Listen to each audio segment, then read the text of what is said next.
ஓம் நமோ வெங்கடேசாய. கும்பகோணம் கோவில்கள்ன்ற தலைப்பில் நம்ம பயணப்பட்டோன்னா 60 மணி நேரத்தில் நாம் 6000 ரூபாய் பட்ஜெட்குள்ளே எப்படி ட்ரெயின்லேயோ பஸ்லேயோ அல்லது ஏசி கார்லேயோ போனால் எப்படி தரிசனம் பார்க்கலாங்கிறதுக்கு ஒரு ட்ரையல்.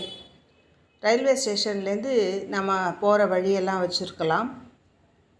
ட்ரெயினில் போனால் நைட்டு ட்ரெயினில் போயிட்டு உழவன் எக்ஸ்பிரஸ்ன்னு இருக்குது, அதில் தங்கிட்டு அடுத்த நாள் காலையிலேருந்து நம்ம பிரயாணத்தை தொடங்கினோன்னா 2 முழு நாள் படுத்துட்டு அடுத்த நாள் ராத்திரி கிளம்பி இங்கே அதே உழவன் எக்ஸ்பிரஸில் சென்னை வந்துடலாம். அதோட AC cost 1000 rupees per person, ஒரு ஆளுக்கு 1000 ரூபா. நான் ஏசியாக இருக்கிற பட்சத்தில் 300 ரூபா. அவங்கவுங்க பட்ஜெட்டுக்கு ஏற்றபடி போகலாம். இந்த காசி விஸ்வநாத சுவாமி கோவில்லேருந்து நம்ம ஆரம்பித்தோன்னா ரயில்வே ஸ்டேஷன்லேருந்து 2 கிலோமீட்டர் தூரத்தில் இருக்குது. நவ கன்னியர்கள்,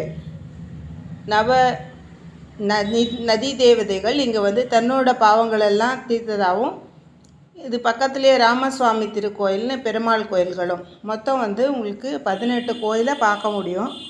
உள்ளூருக்குள்ளேயே 6 கோவில் இருக்குது. சாரங்கபாணி கோவில், சக்கரபாணி கோவில், ரெண்டும் பெருமாள் கோவில்கள்.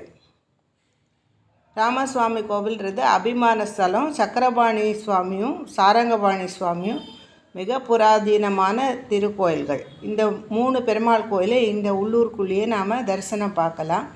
அடுத்தது கும்பேஸ்வரர், நாகேஸ்வரர், சோமேஸ்வரர், அப்படி ஒரு 3 இந்த காசி விஸ்வநாதர், 7 கோவில் இது உள்ளேயே நம்ம பார்த்துட முடியும்.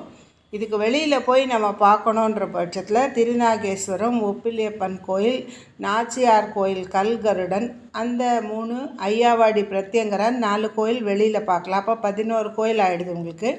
அது தவிர அடுத்த நாளில் சுவாமிமலை, திருவலஞ்சூர் விநாயகர், பட்டீஸ்வரம் துர்க்கை, திருமியச்சூர் லலிதாம்பிகை, அது முதல் நாள் பாதியில் பார்த்தோன்னா 11 கோயில் ப்ளஸ் 4 15 கோயில் ஆகிடும் உங்களுக்கு. அதுக்கு அடுத்ததாக 3 கோவில் சாயந்தரத்தில் எந்த கோவில் நாம் விரும்புகிறோமோ அந்த இதில் போய் நம்ம வசதிக்கு ஏற்ப பார்க்கலாம். திருவாரூரில் போனால் தியாகேஸ்வரர், மன்னார்குடியில் போனால் ராஜகோபால சுவாமி, எந்த ரூட்டில் வேணாலும் பார்த்துட்டு நீங்கள் அன்றைக்கி நைட்டுக்குள்ளே ஹால்ட் பண்ணிவிட்டு அடுத்த நாள் காலையில் கிளம்பி வரபடியாக பிரயாணம் இருக்கும். எல்லாரும் இந்த 1000 வருஷத்துக்கு முன்னாடியோ புராண பிரசித்தி பெற்றதோ ஆழ்வார்களும் நாயன்மார்களும் பாடின தேவார திவ்ய பிரபந்த திருக்கோயிலாக இருக்கும். இந்த மாதிரி ஒரு கோவில் தரிசிக்க கஷ்டம். இங்கே திருநாகேஸ்வரத்தில் மாத்திரம் 50 ரூபாய்க்கு தங்குற விடுதி.